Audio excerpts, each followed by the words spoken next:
बिस्मिल्लाहिर्रहमानिर्रहीम।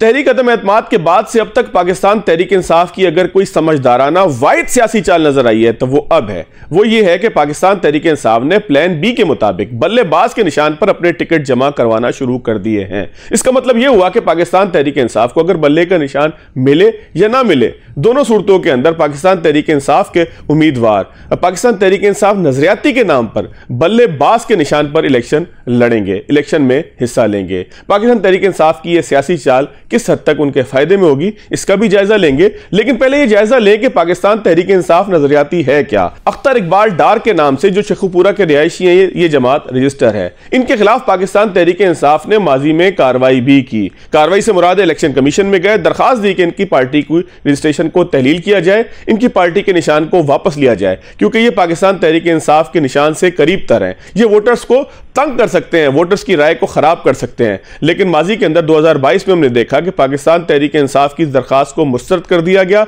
बल्लेबाज का निशान बैलेट पेपर के ऊपर मौजूद रहा। अब जाहिर है कि यही पाकिस्तान तहरीक इंसाफ के लिए प्लान बी है। अख्तर इकबाल डार साहब का अगर जायजा लें, उन्होंने माजी में बयान दिया, उन्होंने तहरीक अदम एतमाद के बाद बयान दिया कि इमरान खान के इर्द गिर्द करप्ट टोला है, वो लैंड ग्रैबर है। इसके अलावा बहुत सारे इल्जामात के साथ साथ उन्होंने आर्टिकल 6 यानी कि संगीन गद्दारी के केस के हवाले से इमरान खान साहब के लिए मुतालबा भी किया। बहरहाल अख्तर इकबाल डार साहब भी पाकिस्तान तहरीक इंसाफ के लिए मसीहा बनकर आए हैं। क्या मामलात हैं कुछ दिनों के अंदर वाजे होंगे, लेकिन तबसरा करेंगे, तजिया करेंगे। मेरे साथ सीनियर साफी तजियाकार नज़ीर लगारी साहब मौजूद हैं। इसके साथ साथ में ज्वाइन किया माजिद निज़ामी साहब ने, और निज़ामी साहब खासतौर पर टिकट्स के हवाले से जो बैकग्राउंड है उम्मीदवारों का, उस हवाले से खास राय भी रखते हैं और रिसर्च भी इनकी सामने आती है। प्रोग्राम के आखिरी हिस्से के अंदर बात करेंगे मईशत के हवाले से।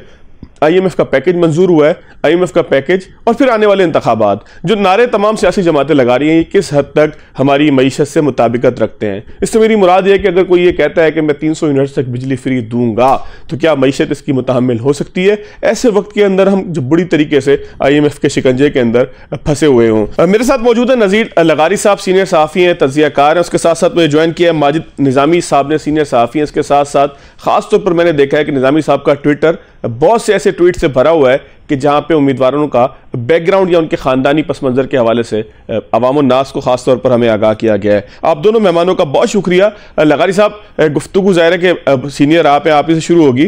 पाकिस्तान तहरीक इंसाफ ने एक समझे कि प्लान बी जो है वो उसके ऊपर अमल दरामद किया है। मुझे अभी भी प्लान बी उस तरीके से समझ में नहीं आ रहा कि किस तरह से एग्जीक्यूट होगा, क्या नहीं होगा। लेकिन इब्तिदा में ही कहा यह जा रहा है कि तहरीक इंसाफ के हल्कों की जानिब से कि हमें 2 टिकट मौसूल हुए थे, एक बल्ले का और एक बल्लेबाज का, एक पाकिस्तान तहरीक इंसाफ का और एक पाकिस्तान तहरीक इंसाफ नजरियाती का। गो कि अभी पाकिस्तान तहरीक इंसाफ नजरियाती के हवाले से बहुत सी बातें सामने आ रही हैं कि आर्टिकल 6 का मुतालबा भी करते रहे उसके चेयरमैन इमरान खान साहब के ऊपर लगाए जाने का। लेकिन अगर ये प्लान बी जो है वो ठीक तरीके से एग्जीक्यूट हो जाए, तो आप समझते हैं कि पाकिस्तान तहरीक इंसाफ ने अब तक की सबसे बेहतरीन सियासी चाल को चला है? अभी तक नहीं कहा जा सकता है, इसलिए कि अभी तक टिकटों के मामले में भी उनसे की तरफ से जो भी फैसले हो रहे हैं वो बहुत कंफ्यूज किस्म के फैसले हैं, और उन्होंने कोई ऐसी चीज नहीं की है कि जिससे लगे कि कोई बहुत बड़ी, ये यकीनन हो सकता है कि बड़े आला दिमाग उनके पीछे हो, उनका सोच विचार करने वाले। क्योंकि PTI के जो चेयरमैन हैं, वो जो बानी हैं, वो इतने बड़े आली दिमाग किस्म के नहीं है, वो सियासत से उनका कोई लेना देना नहीं है, वो इस तरह की चीजें नहीं सोचते हैं। लेकिन जिस तरह की प्लानिंग की गई वो बड़ी हैरत अंगेज लगती है मुख्तलिफ मामलात में। मुझे ये लगता है कि जैसे कभी कभी ये एहसास होता है कि एजाज अहसन जो है वो खुद पार्टी का कंट्रोल संभाल चुके हैं और वही बड़े बड़े फैसले कर रहे हैं। ये नहीं, उनका अपना आबाई जिला गुजरात है। सन 70 के इलेक्शन में उनने गुजरात से सूबाई असम्बली के मेंबर मुंतखब हुए थे, एजाज हसन चौधरी, एजाज हसन साहब, और गुजरात में उन्होंने गुजरात के चौधरी को जो PTI में आए थे उनको पछाड़ दिया, उनमें से किसी को भी टिकट जारी नहीं किया गया है। तो ये नई हिकमत अमली, और शेख रशीद को टिकट नहीं मिला है। तो इसका मतलब ये है कि जो भी इस्टेब्लिशमेंट के किसी भी तरीके से करीब रहे हैं उन लोगों को दूर रखने की कोशिश की गई है। अब इंतखाबी निशान के मामले पर भी अभी तक नहीं कहा जा सकता है कि उनकी जो दूसरी स्ट्रेटेजी थी, जो दूसरे नंबर की या बी स्ट्रेटेजी थी, वो कामयाब रहती है या नहीं रहती है, ये अभी कहना कबल वक्त होगा। मेरे ख्याल में वो बहुत ज्यादा बर्क रफ्तारी से काम करना चाहते हैं और चीजों को बहुत ज्यादा आगे लेकर जाना चाहते हैं, और असल इनके जो हैंडलर और स्पॉन्सर और इनके जो फैसिलिटेटर हैं वो अभी सामने पूरे तौर पर सामने नहीं है। पता चलेगा कोई मुल्क के अंदर है, मुल्क के बाहर है, कहाँ नहीं है, बाद में पता चल सकेगा। ठीक हो गया। निजामी साहब, आप क्या कहते हैं, ये प्लान बी को जब आप देखते हैं तो इसको कितना कामयाब जाता हुआ आपको महसूस होता है? क्योंकि अगर डार साहब की गुफ्तगू की जाए, जो शेखुपुरा से जिनका ताल्लुक है, जो नजरियाती के चेयरमैन है इस वक्त पाकिस्तान तहरीक इंसाफ, तो उनकी पूरी वेबसाइट देख लें, वर्डप्रेस के ऊपर बनी हुई है, बड़ी हल्की सी वेबसाइट, लेकिन भरी हुई है पाकिस्तान तहरीक इंसाफ के खिलाफ। तो ये कैसे मामला तय पाए होंगे? ये क्या आपको बैकग्राउंडर क्या लगता है इसका? जी, चूंकि ये अभी एक डेवलपिंग स्टोरी है और इसके ऊपर चीजें वक्त के साथ साथ सामने आएंगी, ये टाइम बहुत क्रूशियल है।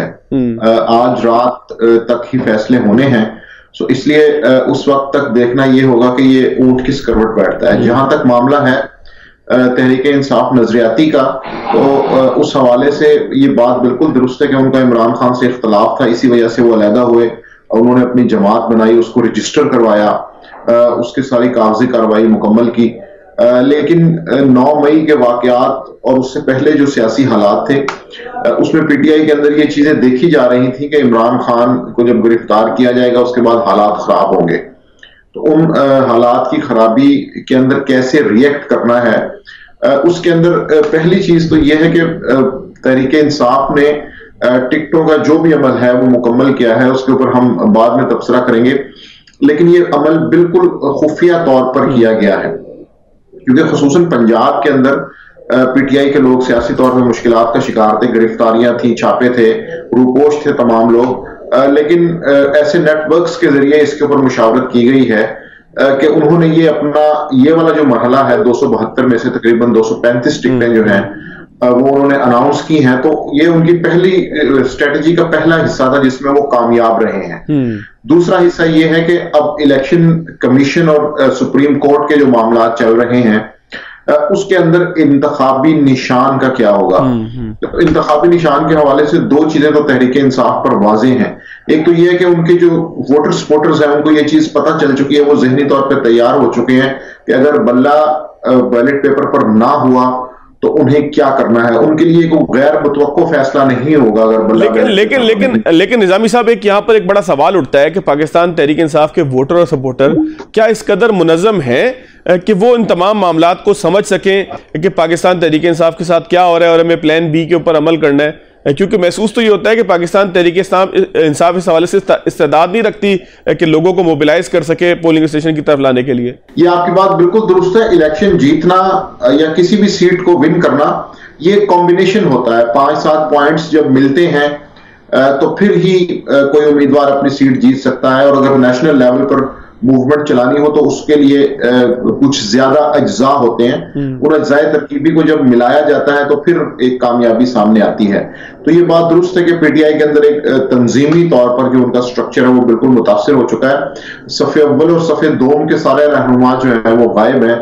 जो तीसरी सफ है वहां से लोगों की तरफ जानिब से ऑपरेट किया जा रहा है। यानी कि आप सूरत ये देखें ना कि अजहर मशवानी के ट्वीट के जरिए पता लगता है कि प्लान बी के ऊपर जाना है। मैं निजामी साहब जरा दोबारा आपकी तरफ आता हूं, पाकिस्तान तहरीक इंसाफ की नाकामियों का तस्करा भी कर लेंगे, लेकिन सुप्रीम कोर्ट के अंदर लगारी साहब आप सारी प्रोसीडिंग देखते रहे होंगे, 2-3 रोज तक मुकदमा चलता रहा। पाकिस्तान तहरीक इंसाफ डॉक्यूमेंट्स प्रोवाइड करने के मामले के अंदर बहुत ही जो है वो नाकाम रही। किसी भी मकाम पे अगर मिसाल के तौर पे ये पूछा गया कि आपने नोटिफिकेशन किया इंटर पार्टी इलेक्शन का, तो उनके पास जवाब नहीं था।